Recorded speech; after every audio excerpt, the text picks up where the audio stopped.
Excuse me.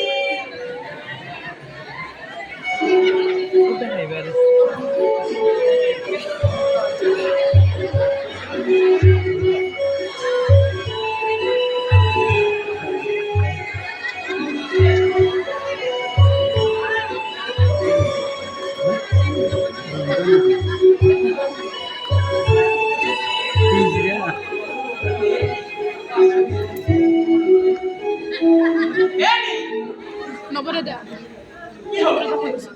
তুমি সিফালে কথা মই ইয়াৰ পৰা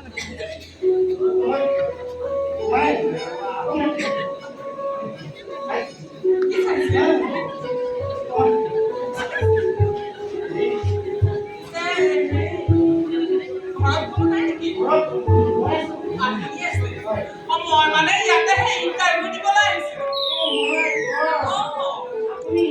ইণ্টাৰভিউ দিবলৈ আহিছিলোঁ মানে মই পেপাৰ পঢ়ি আছিলোঁ পাইছোঁ ইয়াতে মই ইণ্টাৰভিউ হ'ব হয় তাৰে মই কেণ্ডিডেট হয় মই ইয়াত ইণ্টাৰভিউ দিবলৈ আহিছিলোঁ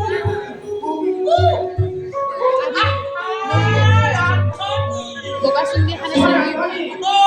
তাৰে মই ইণ্টাৰভিউ দিবলৈ পিছত আৰু ইমান এটাই কয়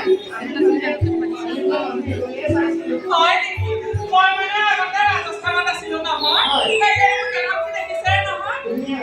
এতিয়া মানে তাৰ পৰা গুচি আহি চিধা ইয়ালৈকে আহিলোঁ তাত বৰ গৰম নিচিনা থাকিবই নোৱাৰি একেবাৰে সেইকাৰণে ইয়ালৈ অসমলৈ গুচি আহিলোঁ পিছে হেৰি ইণ্টাৰভিউ কোনে ল'ব আপুনি ল'ব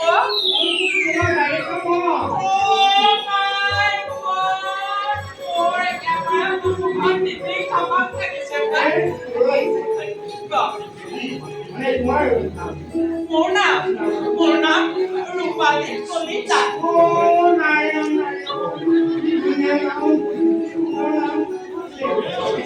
nasa hongla po regla boko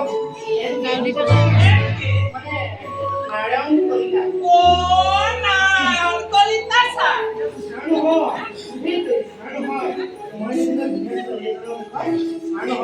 তেতিয়াহ'লে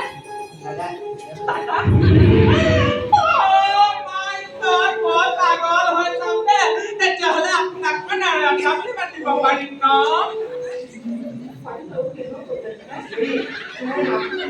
মোৰ নাম ৰূপালী ধুনীয়া মানে মই গানে নাচে একেবাৰে উঠে কোনে একেবাৰে পাবই নাপিছে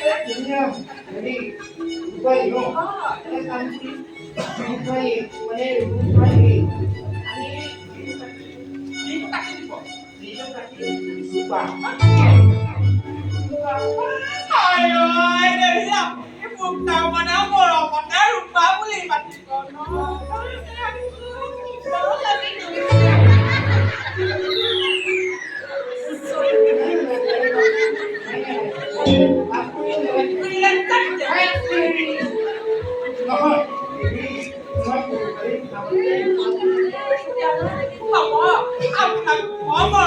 নাৰায়ণ দাপি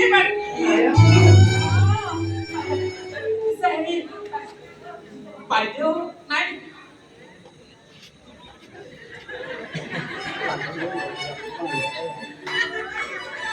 কি হ'ল ইমান দুখ কৰিছে যে এই কথাটো শুনিবা ব্ৰহ্মপুত্ৰ য'তেই মৰি যাম কিয় নাই মানে ঢুকালে তেতিয়াহ'লে আছিলে পিছত আছিলে এজনী ফোন মাৰি মাৰি তাইক কবলাত কৰি দিছিলোঁ তাইও মোক কবলাত কৰি দিছিলে পিছে কি হ'ব সব ঠিক মতে যোগাযোগ হ'ল জোৰণৰ দিনা ক'লা তাৰমানে আপুনি এতিয়ালৈকে মাহ হালধি গুণ লোৱাই নাই বৰ দুখ দে আপোনাৰ দুখ দেখি মোৰ একেবাৰে ভিতৰে বেয়া লাগি গৈছে পিছে আপুনি এতিয়া চিন্তা কৰিব নালাগে মই আহিছোঁ নহয় আপুনি আপোনাৰ কৰ্তব্য কৰি যাওক চেষ্টা চলাই যাওক চেষ্টা চলাই চেষ্টা চলাইছোঁ আৰু চলাম 200 টিকেট চলাম আজিলৈ বেছি কোনে ল'ব আজিলৈ বেছি গৈছে